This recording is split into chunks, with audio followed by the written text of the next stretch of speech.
בטרם כל ביציר נברא לעת נעשה בחפצו כל אזי מלך שמו נקרא ואחרי תכלות הכל לבדו ימלוך נורא והוא היה והוא הווה והוא יהיה בתפארה אדון עולם אשר מלך בטרם כל יציר נברא לעת נשא בחפצו כל אזי מלך שמו נקרא ואחרי תכלות הכל לבדו ימלוך נורא והוא היה והוא הווה והוא יהיה בתפארה אדון עולם אשר מלך בטרם כל יציר נברא לעת נשא בחפצו כל אזי מלך שמו נקרא ואחרי תכלות הכל לבדו ימלוך נורא והוא היה והוא הווה בתפארה והוא הווה והוא יהיה בתפארה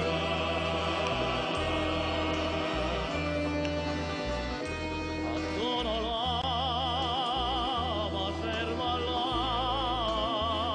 בטרם כל יציר נברא לעת נשא בחפצו כל אזי מלך שמו נקרא ואחרי תכלות הכל לבדו ימלוך נורא והוא היה והוא הווה והוא יהיה בתפארה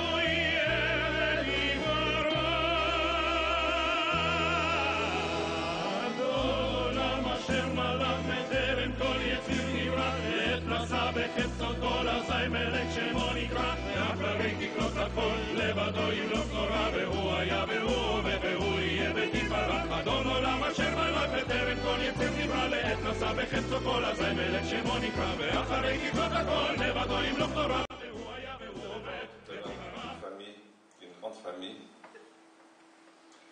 Effectivement, les écoles juives, c'est une grande famille. Zaratora et la famille en moyenne en particulier. Surtout que plusieurs élèves des écoles Sinaï, que j'ai le privilège de participer à la direction, sont internes à Zaratora à Toulouse. Et c'est comme ça que des parents d'élèves et des élèves m'ont appelé pour avoir des soutiens, que je suis parti sur place le plus vite possible.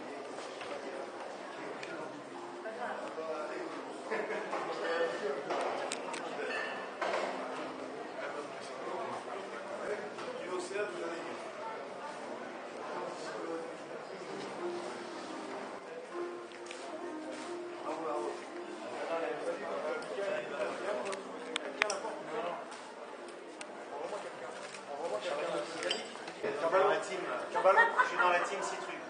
J'arrive. Parce que c'est pas poli. Allez, on y va. On laisse passer le grand là. Voilà, mesdames et messieurs,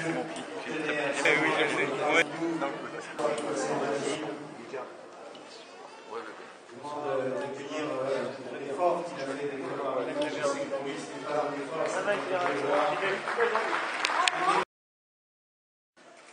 Voilà, mes chers amis, bonsoir. Je suis tout simplement venu parce que je trouvais que l'idée était magnifique. De nous réunir à nouveau autour de cette tragédie. Et si vous permettez, je voudrais tout de suite vous demander de répondre Amen à une bénédiction que je vais faire pour la meilleure santé du jeune blessé. Mishéberach Avotenu Avraham Yitzchak Yaakov Yivarech Zabafo Brian Aaron Mijaoui Ben Léa. Amen. Mishmereu Bechayeu. יש לנו רפואה שלמה. אין לה לפנינו, אין לה לפנינו, אין לה לפנינו. וזכות התורה תגן בעדו, יוסיפו לו שכם וימים, וכן ירצו ולומר אמן. Voilà. Vous savez, les prières, selon l'image du roi David, sont comme des flèches de l'archer, qui ne retombent jamais avant d'avoir atteint leur cible. Et en fait, quand on prie sincèrement, et je crois que c'est ça qui est beau ici,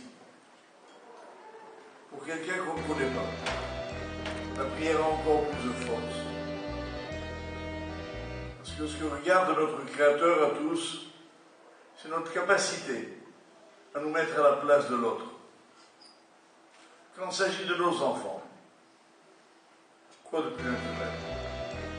Quand il s'agit des enfants des autres, il y a d'un seul coup une nouvelle dimension. C'est peut-être que Dieu a cherché en créant le monde. À la question que la Gemara, le Talmud pose, pourquoi Dieu a créé le monde? La réponse est très claire. On ne sait pas. On ne sait qu'une seule chose, c'est qu'il n'en avait pas besoin. Dieu n'avait pas besoin du monde. Donc quoi? Donc s'il l'a créé, c'est par générosité pure. Olam chesed ibanem, dit le psaume 89. C'est ça, la vie. La vie, c'est être capable de faire des choses dont on n'a pas nécessairement besoin, mais par altruisme, par générosité, des choses désintéressées. Dans la vie, il n'y en a pas beaucoup. Dans une vie, on en fait quelques-unes. Et je crois que ce qui s'est passé à Toulouse, au-delà du drame, sur lequel je voudrais revenir très vite, c'est la réaction de la communauté. Chacun s'est senti concerné. Moi, par exemple, il y a un monsieur d'un certain âge qui m'a dit, moi, la photo de la petite fille qui a été assassinée, ma femme voulait la garder. Moi, je n'ai même pas pu la voir. Je souffrais trop de la voir. Comme si c'était ma petite fille. Voilà le mot. Comme si c'était ma petite fille. Et je l'ai entendu un très grand nombre de fois. Toutes les mamans du monde juif se sont senties les mamans de cet enfant, de ces enfants. Moi, j'ai eu l'occasion le soir même de téléphoner à Madame Sandler, celle qui a perdu son mari et ses 2 enfants. Je m'étais préparé à lui donner un peu de courage. Et j'entends au bout du fil une dame qui me dit, ah, mais de toute façon, je sais, ils sont morts à Kiddush Hashem, en sanctifiant le nom de Dieu. Ils sont dans le ciel. Ils sont heureux. J'étais soufflé. Dire ça dans un cours, en théorie, c'est déjà pas mal. Mais une maman qui dit ça de ses enfants et de son mari, c'est surhumain. C'est grandiose. Il savait que la journée qu'il attendait était une journée de souffrance, d'humiliation, de privation.